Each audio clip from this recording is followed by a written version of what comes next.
आपके सिलेबस क्या है? नौवां टॉपिक तर्क नौ आबादियात, दुनिया और तर्क नौ आबादियात। तर्क नौ आबादियात कहते हैं साम्राज्यवाद पसंद ममालिक ने अपने नौआबादियों को आजाद करके हुकूमत की जिम्मेदारी मुकामी लोगों के हाथों में सौंपी, उसे कहते हैं तर्क नौ आबादियात। मिसाल समझने के लिए आपके लिए,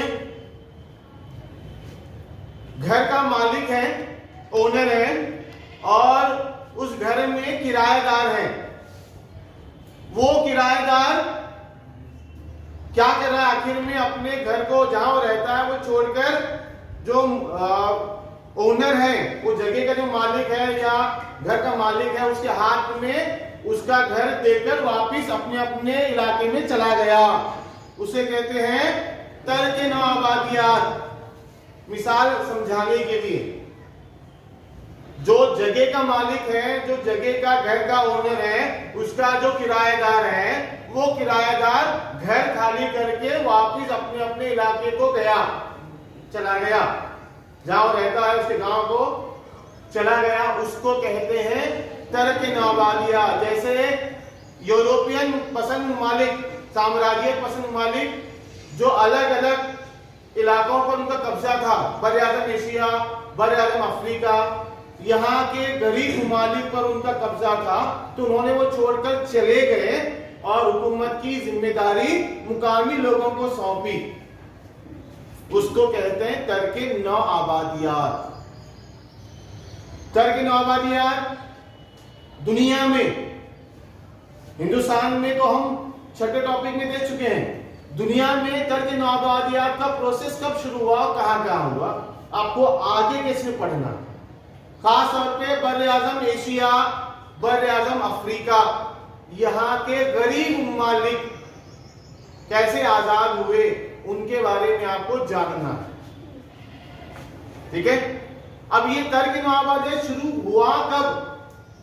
इसके लिए दो बड़ी जंगें, पहली आलमी जंग और दूसरी आलमी जंग, ये दो जंगें इसके लिए बहुत बड़ी वजह साबित हुए।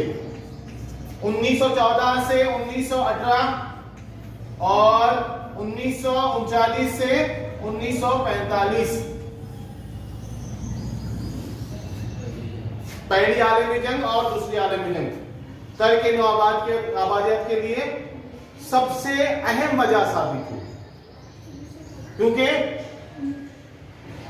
इन जंगों में जर्मनी का, इंग्लिस्तान का, फ्रांस का बहुत नुकसान हुआ।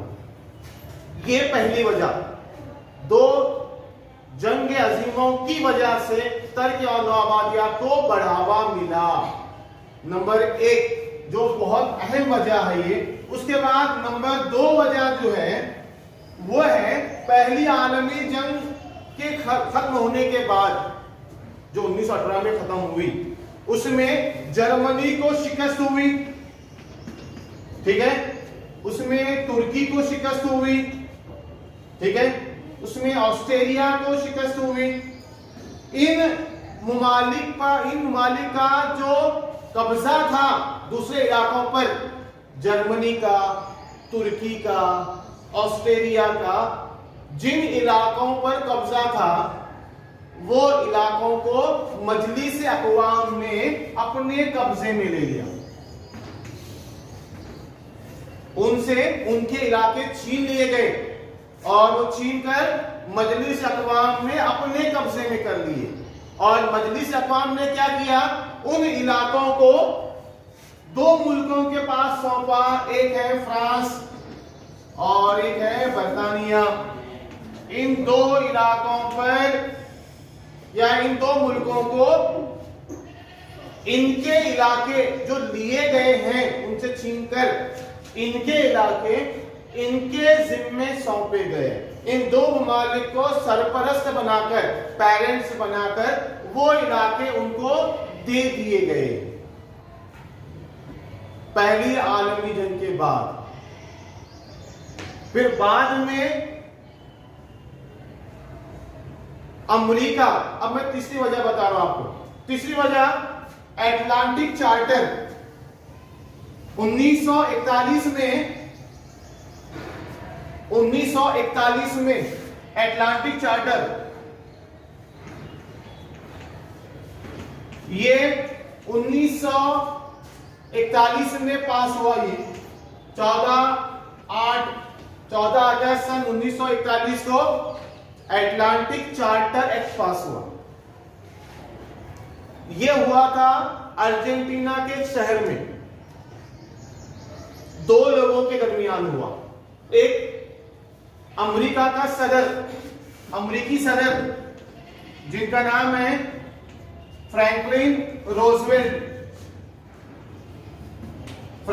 रोजवेल्ट और बर्तानिया का वजीर आजम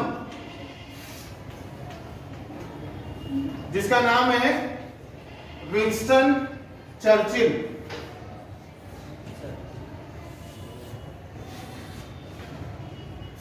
फ्रैंकलिन रोजवेल्ट अमेरिकी सदर और इंग्लिस्तान का वजीर आजम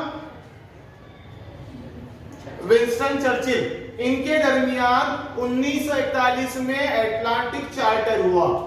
उस एक्ट के तहत चार्टर में जो है बहुत सारे नुकात को शामिल किया गया था, जिसमें यह कहा गया था कि मुकामी लोगों को पूरी आजादी दी जाए और अमेरिका और इंग्लिस्तान अपने नौआबादियात को आजाद करेंगे, उन पर नाजायज जबरदस्ती कब्जा नहीं रखेंगे। एटलांटिक चार्टर में कहा गया कि मुकामी लोगों का ध्यान रखा जाएगा। इसके अलावा नौआबादियात इंग्लिस्तान हो या अमेरिका हो, वो जो है नौआबादियात को जल्द अज जल्द आजाद कर दे, उन पर नाजायज कब्जा बरकरार नहीं रखेंगे। ये एटलांटिक चार्टर। इसके अलावा कुछ अखलाकी, कुछ नजरियाती टकराव हुआ। टकराव ये था कि अमेरिका, इंग्लिस्तान, फ्रांस ये आजादी, मसावत, भाईचारे की बात करते थे। पहली आलमी जंग उसके दौरान, उसके पहले जो है बड़ी बड़ी बातें करते थे, आजादी की बात करते थे, मसावत की बात करते थे, सब इंसान बराबर है बात करते थे, भाईचारे की बात करते थे। तो ये अपने उनके उसूल थे, बोलना बहुत आसान है, ये लोग बोलते थे सिर्फ। लेकिन यहां नजरियाती टकराव क्या हुआ, ये बोल रहे हैं आजादी होना चाहिए, मसावत होना चाहिए, इख्वत होना चाहिए, सबको बराबर के हुकूक मिलने चाहिए, लेकिन वो खुद दे रहे क्या? वो खुद नहीं दे रहे। क्यों नहीं दे रहे? क्योंकि उनका कब्जा कहां है? हिंदुस्तान पर है, किसी कब्जा श्रीलंका पर है। बात क्या कर रहे हैं? आजादी दो, मसावत, सब बराबर। लेकिन ये खुद दे रहे क्या? नहीं दे रहे, ये खुद नहीं दे रहे। इस वजह से मजबूरन इन्हें दूसरी आलमी जंग के बाद, पहली आलमी जंग के फौरन बाद आहिस्ता आहिस्ता दुनिया के छोटे छोटे गरीब ममालिक उनको आजाद करने का मामला शुरू हुआ। क्योंकि नजरियाती टकराव है। क्या टकराव नजरियाती?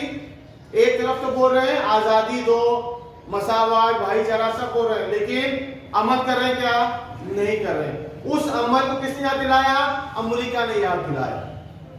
और उनके इन तमाम बातों की वजह से दुनिया में तर्क नौआबादियात को बढ़ावा मिला। एटलांटिक चार्टर ये तर्क नौआबादियात के लिए बहुत अहमियत साबित हुआ। इसीलिए जितने यूरोपियन कंट्री थे इस एक्ट को फॉलो करने के बाद अपने अपने इलाकों को आजाद करना पड़ा। ठीक है, ये है एटलांटिक चार्टर। यहां रुकते हैं।